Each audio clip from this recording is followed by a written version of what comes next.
One can think of the religions as autocratic,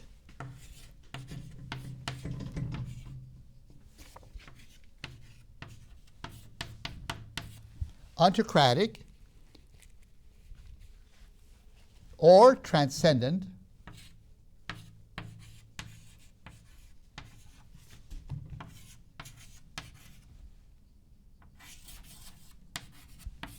or philosophical.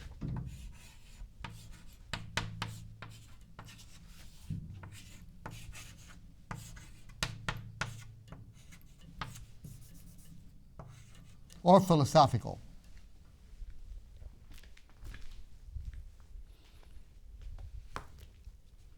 So what does it mean for a faith system to be autocratic? I used that word in a book I wrote one time. I'm all tangled up here with this. There we go. I used that word in a book I wrote one time, and a college professor wrote to me, and he said, I have gone to dictionaries, and I just don't know what you mean by autocratic. So it's a word I learned from a Dutch theologian many years ago, which I rather like because it describes to me what I want to say. An autocratic system means a system in which divinity and the material world have oneness, where the sacred and the divine and the material world have oneness. That's autocratic. Like the pyramids in Egypt. The pyramids in Egypt refer to an autocratic religious system where the pharaoh was considered to be a son of the sun god, and so the pyramids look like the rays of the sun coming down from the sun, and the pharaoh is buried in the center of that pyramid, and he is buried on top of slaves who are to serve him in the next life, you see. That's an autocratic system where the divine pharaoh, the divine pyramids, the divine sun, the slaves who die with the pharaoh are all part of this religious, spiritual, political, material system. It's all one. It has oneness, you see. Where Abraham came from, up there in present-day Iraq, in Haran, where he came from, the peoples in that region were very much influenced by a myth, a story about Marduk. You may have studied about Marduk in your high school textbooks at one point or another. This Marduk was the son of the god Tiamat. And Tiamat was a very vicious mother goddess who with her tail would create chaos and disruption and storms and wars and so forth and so forth. She was a very violent goddess. And so Marduk decided to bring peace to the world by capturing his mother, Tiamat, in a net and then killing her and slicing her in two from top to bottom. And so the bottom part of Tiamat, the blood and gore of his mother, becomes the stuff out of which the earth and the universe are created. And the upper part of Tiamat becomes the stuff out of which the sky is created. And so the order comes to the world by killing this vicious, vicious god by her own son. Marduk kills her, you see. That's the myth out of which Abraham came. That's autocratic. It's autocratic. It means that the earth is God, you see. And even dead gods are very dangerous stuff. And so you've got to be careful how you handle this divine goddess who has died in this violent way, you see. That's the autocratic system. I grew up in Tanzania, as you know, and let's just imagine that I am a participant. I'm a Zenaki and a participant in this worldview, which was so prevalent among the Zenaki. So I'm walking along, and I stubbed my toe. I stubbed my toe on the branch, on the root of a tree going across the path. What happened? The nature God in that root bit my toe. So I say, oh, I'm so sorry to have offended you. But next day, I'm walking along, and I stub my toe again. Oh, yo. This God's really out to get me. What am I going to do? So if it happens a third time, I will get a chicken. And I'll kill the chicken and pour the blood over the root in the path. And I'll say, oh, God of the root, who has bitten me 3 times now, I'm so sorry to have offended you. Please calm down. And I'm going to put a bit of earth over top of you to pacify you, and then I'll make a trail around you. But you wouldn't think of getting an axe and cutting the root, would you? Because that root has bitten you. If you cut it, it will bite you for sure.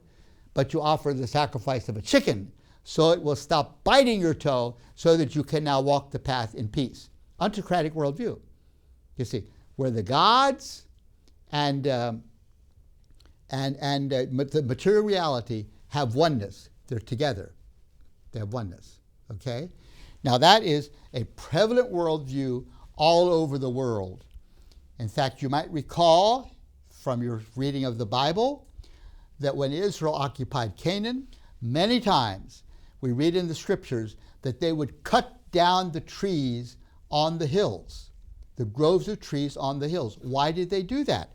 It's because of this autocratic worldview, which they were in conflict with. Israel opposed that worldview because, you see, what happened was these hills were thought of as a sign of pregnancy, the pregnant womb, you see. And so the groves of trees on the tops of these hills was where the pregnant womb and the divine male sky would meet each other and produce fertility. And so you would pray to these divinities, to the autocratic gods of the hill and of the trees, you see, for fertility to come to the soil. That was this autocratic worldview. Well, Israel, under God's command, declared that these groves are not legit, that God doesn't meet us on the hill where the divine sky and divine earth meet each other. God meets us in our hearts. God meets us in his people, not through worshiping groves and so forth. And so you have that conflict between Israel and the local religious systems, which was quite prevalent indeed, you see. So this autocratic system was challenged by Abraham and the faiths that followed the faith of Abraham. And so we call this challenge to the autocratic worldview transcendent. So you can think of religious systems also as transcendent systems. What does that mean? It means that God created, but he is other than the creation. The creation is not one with God. The creation is sustained by God, it is cared for by God, but it is not God. God created the trees, so we don't worship the trees. We care for them, but we don't worship the trees. God created the trees. Transcendent worldview, you see. A little bit like this desk. You could admire this desk and say, I wonder whoever built such a nice desk. But the desk is not the person who made it. The desk is other than the person. We see signs of his good workmanship or her good workmanship, but it is not the person. The person is other than. And so it is with God. God created, but he is other than the creation, transcendent. And so you can think of world religions as being participants in 2 huge systems of faith, the autocratic systems where nature and divinity are one, or the transcendent systems, which are the Abrahamic faiths, which are Christian faith, Islam, and Judaism, which comprises half of the people in the world. And they have a mission. These Abrahamic faiths have a mission, and the mission is to bless all nations. That's their mission, to bless all nations. It's why my father and mother went to Tanzania among the Zanaki to be a blessing to the Zanaki people. Yeah. And then I often think of world religions also in a third way, which is philosophical, that doesn't exactly fit either the transcendent view of the world or either the transcendent view or the ontocratic system. And these would be philosophical systems. Preeminent would be Confucianism. Confucius was a philosopher. He was not a theologian. God, maybe there's a God, maybe not. He didn't give any attention to those sorts of questions. He was concerned about organizing an ideology that would be a blessing, a political blessing to the Chinese people. That's what he was about. Buddha, likewise, like I mentioned earlier, he was a philosopher. He was not a theologian. He doubted if there's any God. So neither Confucius nor Buddha fit very well into this ontocratic, transcendent approaches to reality. They stand as religious, ideological, philosophical systems sort of off to their side. Socrates would be an example of this. Plato with his logos, his universal principle. It wasn't a God that he worshipped. He doubted if there's any gods. Maybe there is, but he was concerned about the ideal good. Became an ideology. Karl Marx, would be examples of ideologies, philosophical systems that don't fit into either the transcendent understanding or the ontocratic understanding, and yet they're very influential and contribute significantly to thinking about these ultimate questions that we talked about today. We invite you to participate in the International Bible Teaching and Gospel Sharing Project. Whether these Christian expanded educational opportunities will become available to people around the world depends on all of us. We very much need and appreciate your prayer and financial support. For more information, please visit tvsseminary.com.